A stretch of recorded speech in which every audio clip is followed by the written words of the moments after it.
చిరంజీవి ఎందుకు సిల్క్ స్మితకు చెంప చెల్లుమనిపించాడు? అసలేం జరిగింది? హలో ఫ్రెండ్స్, ఈరోజు మనం టాలీవుడ్కి సంబంధించిన ఒక పాత సంఘటన గురించి మాట్లాడబోతున్నాం. చిరంజీవి ఎందుకు సిల్క్ స్మిత చెంపదెబ్బ కొట్టాడు? ఈ ప్రశ్న చాలా సంవత్సరాలుగా సోషల్ మీడియాలో సినీ చర్చల్లో తిరుగుతూనే ఉంది. ఈ కథలో నిజం ఏమిటి? ఎక్కడ జరిగింది?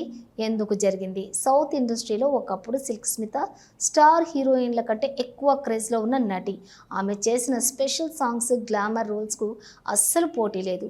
450కి పైగా సినిమాల్లో నటించింది. ఒక్క ఐటమ్ సాంగ్కి 50,000 రూపాయలు తీసుకునేది.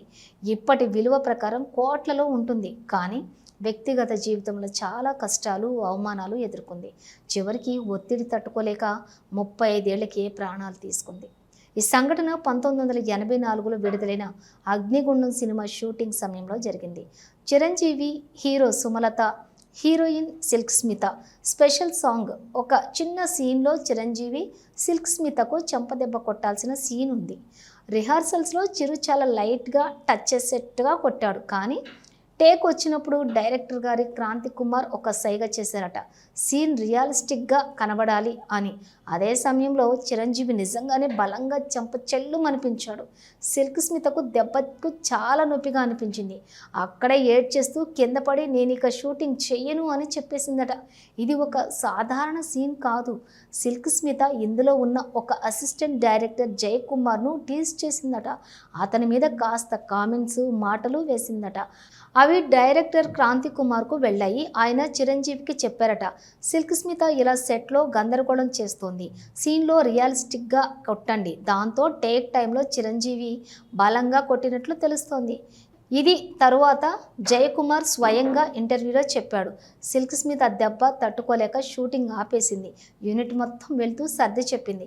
చివరికి చిరంజీవి కూడా వెళ్ళి అది స్క్రిప్ట్ కోసం మాత్రమే, వ్యక్తిగతంగా ఏమీ లేదు అని చెప్పి అపాలజైజ్ చేశాడు. ఆ తర్వాత సీన్ పూర్తయింది, సినిమా రిలీజ్ అయింది.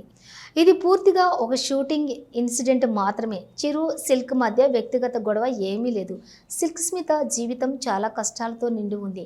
కుటుంబం సమస్యలు, వివాహ జీవితం విషాదం, పరిశ్రమలో అవమానాలు, వ్యసనాలు, ఒత్తిడి, మానసిక ఆరోగ్య సమస్యలు. ఈ కారణాల వల్ల 1986లో తన ఇంట్లో ఊరేసుకుని ప్రాణాలు తీసుకుంది. ఆమె మరణం భారత సినీ చరిత్రలో ఇప్పటికీ మిస్టరీగానే ఉంది. ఆమె కథ ఆధారంగా 3 సినిమాలు కూడా తీశారు ఫ్రెండ్స్. చిరంజీవి సిల్క్ స్మిత చెంపదెబ్బ కథ సోషల్ మీడియాలో చాలా అతిశయోక్తితో చెప్పబడుతుంది. కానీ నిజం ఏమిటంటే ఇది ఒక సినిమా షూట్ సీన్ వల్ల జరిగిన అపార్థం మాత్రమే. సిల్క్ స్మిత ప్రతిభ, కష్టాలు, ఆమె జీవితం ఇవి చాలా పెద్ద కథలు. ఇలాంటి ఆర్టిస్టులు ఎన్నో కష్టాల మీద స్టార్ అవుతారు. మీరు ఈ సంఘటన గురించి ముందే విన్నారా? మీ అభిప్రాయం ఏమిటి?